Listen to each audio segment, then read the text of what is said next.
In the heart of Europe, during the early 17th century, a single event in the city of Prague would unleash a storm unlike any the continent had ever seen. Two men, hurled from a castle window, ignited a fire that would consume Europe in bloodshed, famine, and despair.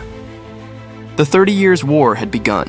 What started as a confrontation between Protestant and Catholic states quickly spiraled beyond religion. Ambition, revenge, greed, all were drawn into the whirlwind. Princes and kings saw opportunities for power. Mercenaries saw chances for plunder. The common people saw only horror. The Holy Roman Empire fractured as faith divided families, villages, and entire regions. Protestants demanded their rights. Catholics demanded obedience. Neither side would yield. The fires of fanaticism were stoked higher and higher until no one could remember who had thrown the first stone. The Battle of White Mountain marked an early and brutal turning point. Catholic forces crushed the Protestant Bohemian Revolt, and retribution was swift and merciless. Leaders were executed, lands were confiscated, but this was no end. It was only the beginning. Soon Denmark entered the war, eager to defend Protestantism and to expand its influence. Sweden followed, under the fierce leadership of King Gustavus Adolphus, hailed as the Lion of the North. Even Catholic France, wary of the growing Habsburg power, joined the fray against other Catholic rulers. It was no longer a war of religion, it was a war for domination. Armies roamed the land like locusts. Where they marched, nothing survived.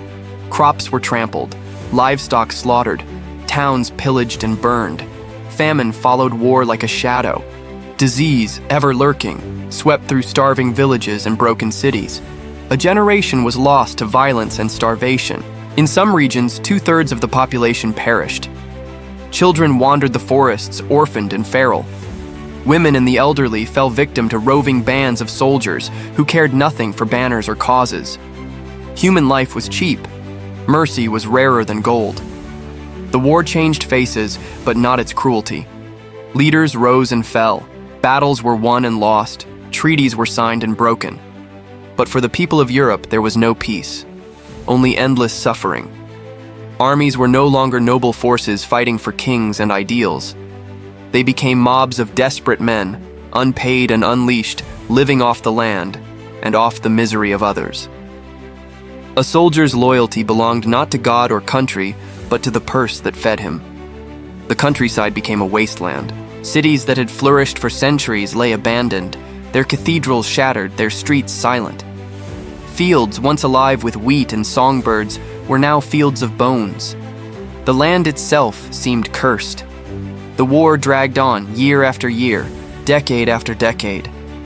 Children who had been born at its beginning grew up knowing nothing but hunger, fear, and loss.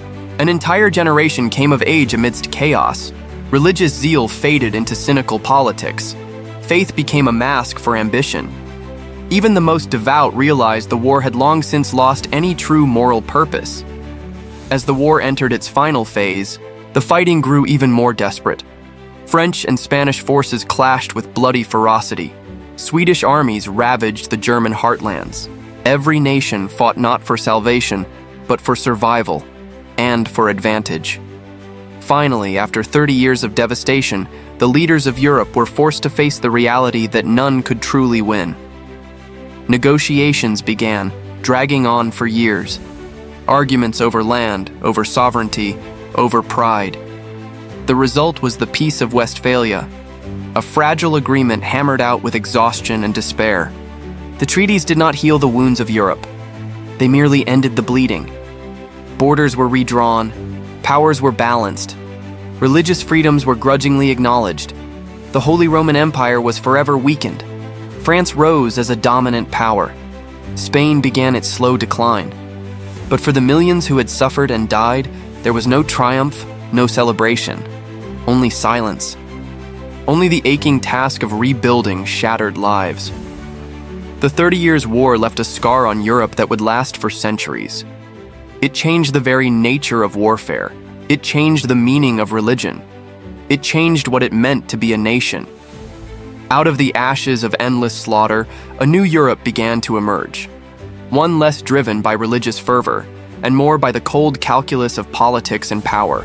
The legacy of the 30 Years' War is one of tragedy and transformation.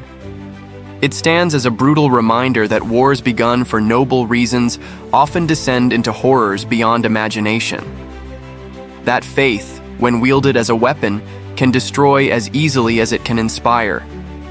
And that in the end, no victor can ever truly claim triumph when the cost is measured in human suffering on such a vast and terrible scale. The 30 Years' War was not just Europe's deadliest religious conflict. It was a turning point, a moment when the old world died and a new, uncertain world struggled to be born. Even now, centuries later, the echoes of those terrible years remind us how fragile peace truly is, and how quickly a spark of division can ignite a firestorm that consumes everything in its path.